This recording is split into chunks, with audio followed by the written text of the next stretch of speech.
Halo, selamat datang kembali di Sigma Nova. Saya Lisa Tonet beserta dengan advokat Farmasi Laya SHMH. Hari ini kami akan berbincang-bincang terkait dengan kasus yang trending, yaitu kasus dari Sambo Brigadir Joshua. Kami akan membahas terkait dengan tuntutan JPU yang membuat banyak kontroversi, yang membuat banyak tanda tanya. Saya yakin bukan hanya saya, Anda mempunyai pertanyaan dan saya akan mewakilinya pada hari ini beserta dengan Master Pidana. Tanpa menunda lagi, kita langsung bertanya. Ya. Selamat siang Bapak Farmasi. Selamat siang, Bu. Oke, hari ini Pak Farmasi saya mempunyai pertanyaan dan saya yakin banyak dari masyarakat juga setelah saya melihat di komentar-komentar kolom-kolom dari berita-berita yang memuat kasus Brigadir Joshua ini, mereka mempertanyakan kok bisa JPU membuat seperti ini. Pertanyaan saya adalah, apakah tuntutan yang diberikan oleh JPU kepada para terdakwa saat ini yang notabene ada yang dinilai tinggi dan ada yang dinilai sangat rendah, seperti apa itu menurut Bapak? Oke, baik. Saya harus menjawabnya secara supaya jangan kita nanti banyak membuat spekulasi. Dan kebanyakan di kita ini, bahkan masyarakat kita yang orang awam, belum paham hukum itu, mereka mengatakan, oh kenapa rendah sekali, kenapa juga nggak terlalu tinggi gitu ya. Jadi begini, tuntutan itu adalah hanya permintaan kepada majelis hakim yang diajukan oleh jaksa penuntut umum supaya dihukum dengan sekian, misalnya 10 tahun atau berapalah itu. Kalau kita berbicara misalnya tuntutan saudara Sambo dan kawan-kawan, ya kan bervariasi itu, ada yang 8 tahun, ada yang 12 tahun, ada yang seumur hidup. Jadi orang mengatakan terlalu rendah dan terlalu tinggi juga untuk misalnya Baradae gitu ya. Jadi saya mau mengatakan tuntutan itu bukan final dari hukuman seseorang, dari yang dituntut oleh jaksa penuntut kepada terdakwa. Final itu sebenarnya putusan. Terus saya juga mau menyampaikan bahwa di dalam KUHP kita tidak ada dikenal satu pasal pun yang menyatakan bahwa hakim harus memutus suatu perkara tindak pidana itu berdasarkan tuntutan jaksa penuntut umum. Tidak ada. Kalau kita baca pun, kita dari pasal 1 sampai pasal kehabisan, di dalam KUHP itu ada dibaca, kita lihat ataupun kita baca itu. Karena kenapa? Diberi kebebasan bagi hakim untuk memberi putusan terhadap terdakwa. Ya, jadi ketika tuntutan itu mau berapapun, hakim boleh memutus di luar itu. Ya, diberi kebebasan karena berdasarkan keyakinan hakim, berdasarkan fakta-fakta di persidangan, hakim boleh juga memutus lebih tinggi, bisa pun lebih maksimal. Kalau misalnya itu pembunuhan berencana, kan kita berbicara tadi konteksnya kasusnya Verdi Sambo ya, atas pembunuhan Brigadir J. Misalnya gini, di dalam hukum pidana kita itu ada pidana pokok itu hukuman mati, seumur hidup, atau paling singkatnya 20 tahun. Kan kalau kita lihat, bisa aja hakim memutus mati gitu loh, pidana mati. Karena berdasarkan fakta, berdasarkan keyakinan hakim. Karena seolah majelis hakim itu tidak ada majelis hakim memutus langsung gitu. Mereka harus mengambil fakta-fakta. Mereka melihat bagaimana yang terjadi di persidangan. Ya. Jadi hakim itu diberi kebebasan dan asasnya ada. Ada istilahnya asas ultra petita. Hakim boleh memutus atau menjatuhkan pidana bagi para terdakwa di luar tuntutan jaksa penuntut umum, baik dari dakwaan maupun tuntutannya.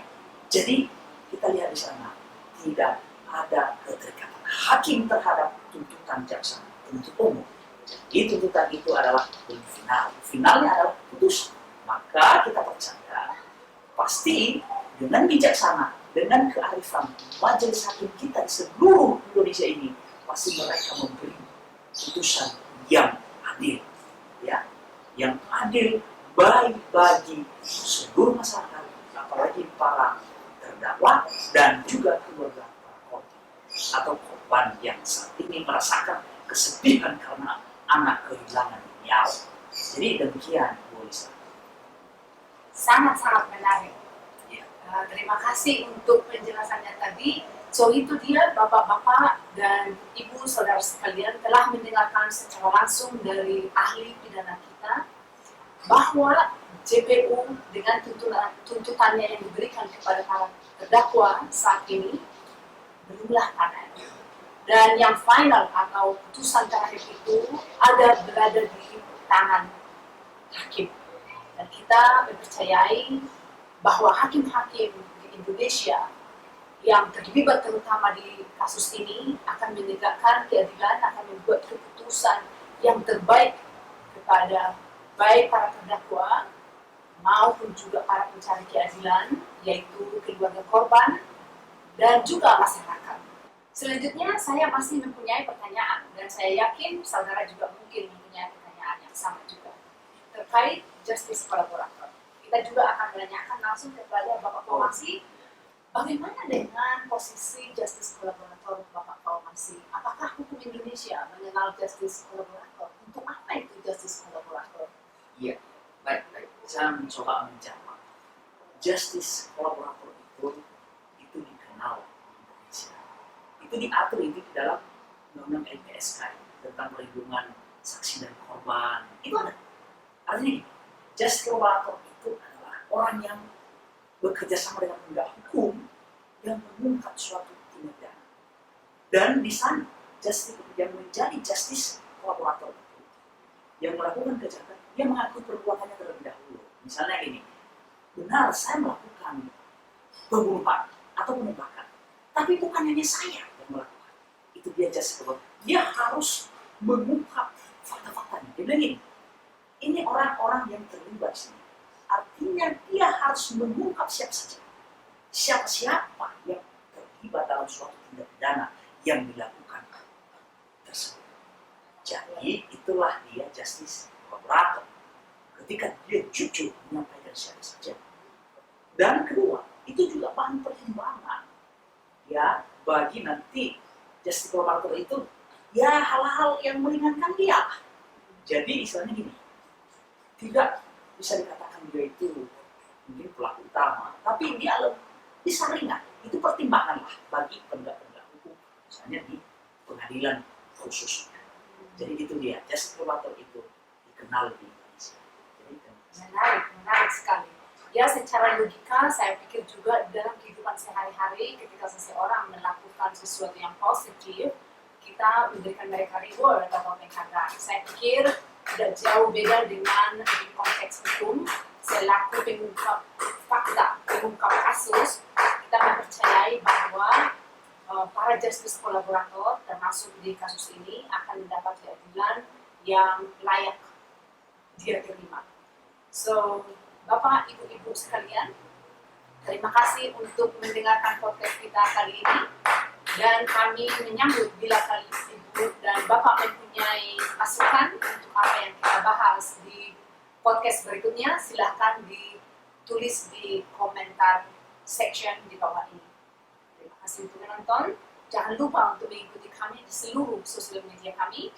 Ada untuk Bapak Formasi, saya juga akan buat di kolom komentar. Demikian juga di komentar di deskripsi. Sampai jumpa.